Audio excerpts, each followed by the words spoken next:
Lung cancer एक बहुत ही गंभीर बीमारी है।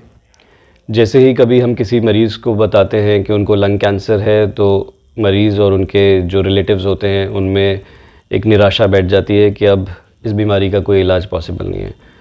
बट मैं ये बताना चाहूँगा कि लंग कैंसर का ट्रीटमेंट बहुत ही अच्छा अवेलेबल है, प्रोवाइडेड हम लंग कैंसर को एक अर्ली स्टेज में पकड़ सकें।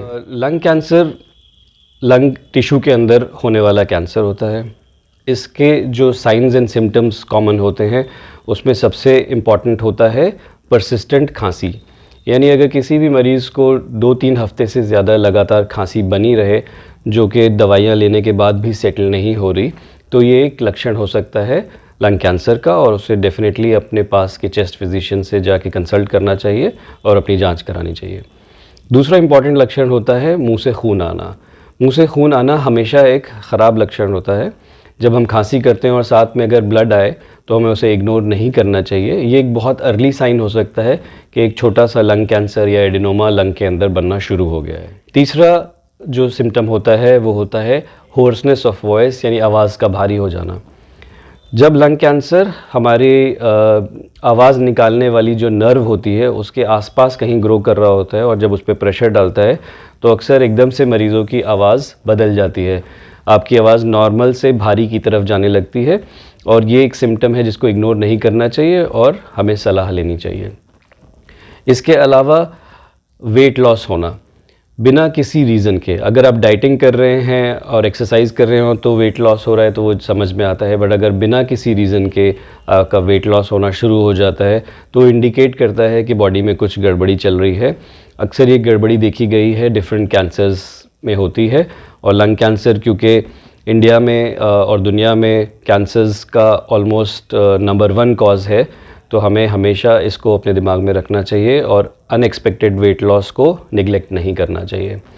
इसके अलावा सिवियर बैक पेन होना, सिवियर चेस्ट पेन होना या भूख ना लगना, ये भी कई बार लक्षण होते हैं अंडरलाइंग डिजीज़ के।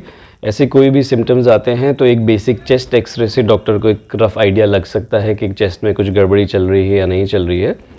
अगर उसमें कुछ शुबा आता है तो उसे कंफर्म करने के लिए एक सीटी स्कैन कराया जाता है, जिसमें कंफर्म पता चल जाता है कि कहीं पे लंग्स के अंदर कोई गांठ तो नहीं बन रही है। उसके बाद नेक्स्ट स्टेप होता है कि अगर लंग में कोई गांठ दिखाई दी जाती है तो उसका नेचर पता करना ज़रूरी होता है। तो वो नेचर पता करने का तरीका होता है एक बायोप्सी करके। आमतौर पे अगर पेरिफ्री में लंग कैंसर है तो एक सीटी गाइडेड या अल्ट्रासाउंड गाइडेड बायोप्सी से पता चल सकता है। अगर सेंटर की तरफ लंग गांठ है तो एक ब्रोंकोस्कोपिक बायोप्सी से पता करा जा सकता है। और इसके बाद नेक्स्ट स्टेप होता है एक पेट स्कैन करना। पेट स्कैन एक रंगीन सीटी स्कैन होता है पूरी बॉडी का। इसमें हम ये देखते हैं कि लंग कैंसर या लंग ट्यूमर सिर्फ लंग्स के अंदर है या बॉडी में कहीं और फैल गया है, क्योंकि इससे हमें पता चलता है कि लंग कैंसर की स्टेज क्या है।